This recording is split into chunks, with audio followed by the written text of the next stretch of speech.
बच्चों, कैसे हैं आप सब? आशा करती हूँ आप सब अच्छे होंगे, स्वस्थ होंगे। स्वागत है आपका इस कक्षा में। आइए आज हम पढ़ते हैं हिंदी व्याकरण का पाठ 15 कहानी लेखन। कहानी सभी को प्रिय होती है। बचपन में सभी अपने दादा दादी, नाना नानी अथवा किसी अन्य व्यक्ति से कहानियां सुनने का चाव रखते हैं। कहानियां लंबे समय तक याद रहती। तो आइए शुरू करते हैं। सबसे पहली कहानी है झगड़े का फल। एक जंगल में दो बिल्लियां रहती थी। एक दिन उन्हें कहीं से रोटी का एक टुकड़ा मिला। वे उसे बराबर बराबर बांट कर खाना चाहती थी, मगर बंटवारे पर उनका झगड़ा हो गया। तभी एक चालाक बंदर उधर आ पहुंचा। उसने देखा कि बिल्लियां रोटी के एक टुकड़े के बंटवारे को लेकर लड़ रही हैं। बंदर को भी भूख लगी थी। वो सोचने लगा कि रोटी का टुकड़ा कैसे खाया जाए।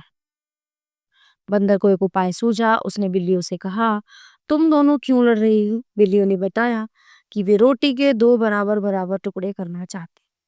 झगड़ा इसी बात का है कि दोनों टुकड़ों को बराबर कैसे किया जाए। बंदर बोला, अरे बस इतनी सी बात है। यदि तुम चाहो तो मैं रोटी के इस टुकड़े को दो बराबर हिस्सों में बांट। बिल्लियां मान गई। बंदर एक तराजू ले आया। उसने रोटी के टुकड़े के दो भाग करके तराजू के दोनों पलड़ों में रखे। पर एक पलड़े में अधिक वजन हो गया। इस पर बंदर ने उसमें से थोड़ा सा टुकड़ा तोड़ा और खा गया। अब दूसरा पलड़ा भारी हो गया। हिरन ने इस बार उसमें से थोड़ा सा टुकड़ा तोड़ा और खा लिया। बार बार ऐसा करने से बहुत कम रोटी बची। बिल्लियों ने क्रोध में आकर कहा, बंदर भाई बस हो गया बंटवारा, हमारी रोटी हमें वापस कर, हम खुद ही बांट लेंगे। बंदर बोला, यदि तुम्हें रोटी खुद ही बांटनी थी तो फिर मुझसे इतनी मेहनत क्यों करवाई? जानती नहीं मेरा कितना कीमती समय बेकार हुआ। इसका जुर्माना तो। बंदर ने बची हुई रोटी भी मुंह में डालते हुए कहा, ये टुकड़ा मेरी मेहनत के लिए है। मूर्ख बिल्लियां बंदर का मुंह ताकती रह गई। मतलब जो है उन दोनों के चक्कर में बंदर की मौज आ गई। वो उनकी दोनों की रोटियां खा गए। इसलिए कहते हैं कि कभी भी जब दो व्यक्तियों में, घर में, परिवार में, दो भाइयों में, दो दोस्तों में झगड़ा हो तो तीसरे को बीच में नहीं लाना चाहिए। वो झगड़ा आपस में ही हमें खत्म कर लेना चाहिए। अगली कहानी है चार मित्रों और शीख। किसी गांव में चार मित्र रहते थे। उनमें से तीन बहुत ज्ञानी थे, लेकिन उनका व्यावहारिक ज्ञान बहुत कमजोर था। चौथा मित्र कम पढ़ा लिखा था, परंतु उसका व्यावहारिक ज्ञान उत्तम था। एक दिन चारों मित्र शहर की ओर जा रहे थे।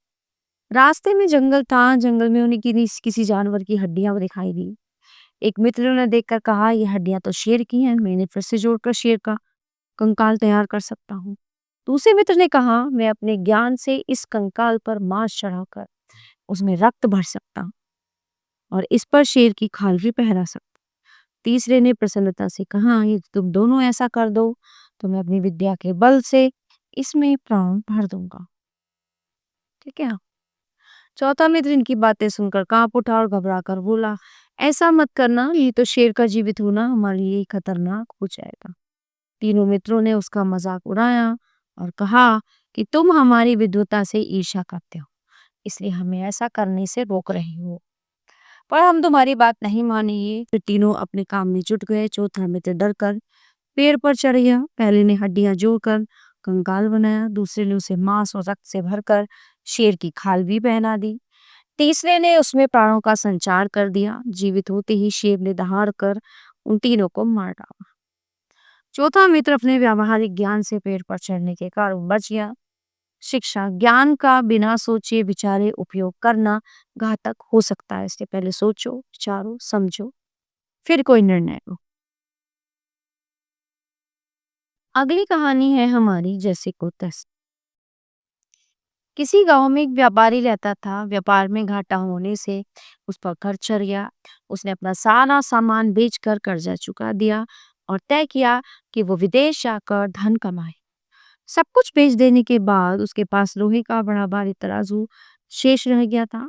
उसने अपने मित्र लक्ष्मण से कहा कि उसके लौटने तक वह तराजू को अपने पास रखे। उसने मित्र की बात मान ली।